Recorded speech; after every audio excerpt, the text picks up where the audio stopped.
Hello again guys.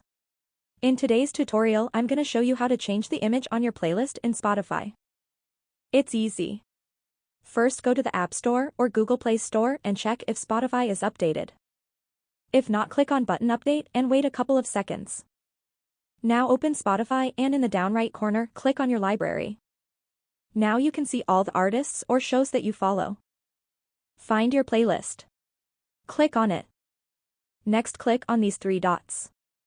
List of options will open. Find option called Edit. Click. This window will show up. Click on the button Change Image. Choose from the library. Find your image.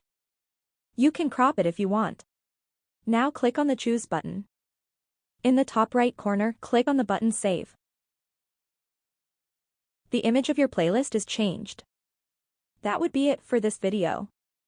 Follow us for more tutorials like this. See you in the next video.